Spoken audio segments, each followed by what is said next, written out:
महालक्ष्मीनगर येथील 2011 पूर्वीपासून वास्तव्यास असलेल्या झोपडीधारकांना त्यांच्या हक्काचे घर व जमिनीचा मालकी हक्क मिळावा यासाठी महाराष्ट्र राज्याचे महसूल मंत्री चंद्रशेखरजी बावनकुळे, वनमंत्री गणेशजी नाईक तसेच ठाणे जिल्हाधिकारी डॉक्टर श्रीकृष्ण पांचाळ तसेच अंबरनाथ नगर परिषदेच्या नगराध्यक्षा तेजश्री करंजुले पाटील यांच्याकडे सातत्याने पाठपुरावा करण्यात आला।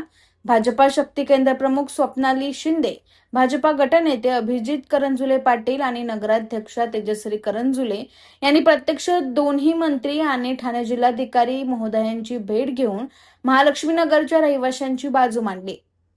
या भेटीदरम्यान दोन्ही मंत्री महोदयांनी महालक्ष्मीनगरच्या रहिवाशांवर अन्याय होऊ देणार नाही आणि शासनाच्या माध्यमातून योग्य तो न्याय देण्यासाठी सकारात्मक निर्णय घेतला जाईल असे आश्वासन दिले। याच पार्श्वभूमीवर अंबरनाथ नगर परिषदेकडून महालक्ष्मीनगरच्या रहिवाशांसाठी जे अर्ज वितरित केले जात आहेत ते अर्ज नागरिकांनी भरावेत। अर्जासोबत 2011 पूर्वीपासून वास्तव्यास असल्याचे उपलब्ध पुरावे जोडावेत तसेच आवश्यक स्वयंघोषणापत्र साध्या कागदावर लिहून द्यावे। त्यासाठी 500 रुपयाच्या स्टॅम्प पेपरवर नोटरी करण्याची आवश्यकता नाही अशी सूचना नागरिकांनी लक्षात घ्यावी। या विषयाच्या नावाखाली जर कोणी व्यक्ती पैशाची मागणी करत असेल, नागरिकांमध्ये खोटी माहिती किंवा अफवा पसरवत असेल अथवा महालक्ष्मीनगरच्या हक्काच्या घरांबाबत संभ्रम निर्माण करण्याचा प्रयत्न करत असेल तर अशा व्यक्तींवर विश्वास ठेवू नये असे आवाहन भाजपा शक्ती केंद्र प्रमुख स्वप्नाली संतोष शिंदे यांनी नागरिकांना केले आहे। नमस्कार।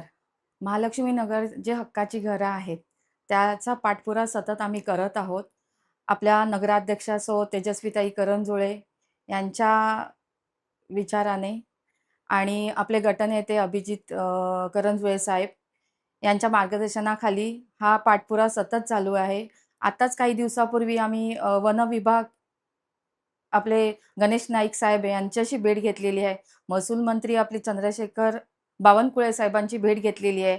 हा जो लढा आहे महालक्ष्मीनगर रहिवासी नागरिकांसाठी, कारण त्यांना हक्काची घरं आणि त्या राहतात जमीन ही त्यांची व्हावी यासाठी हा लढा चालू आहे आमचा।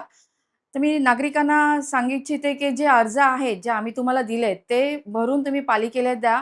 जे त्याच्यासोबत जे अर्जासोबत जे तुम्हाला कागदपत्र सांगितलेले आहेत ते कागदपत्र तयार करा आणि कोणत्याही आमिषाला बळी पडू नका। कोणी काही पैशाची मागणी केली तर ते देऊ नका आणि तिथे 500 रुपयाचा स्टॅम्प पेपर सांगितलेला आहे तर तो लावू नका। मी नागरिकांना आवाहन करते की लवकरात लवकर ते फॉर्म भरून देण्यात यावे, जेणेकरून पुढची कारवाई त्यांची सुरू होईल आणि आपल्याला हक्काची घरं आणि आपल्याला हक्काची ती जागा मिळेल।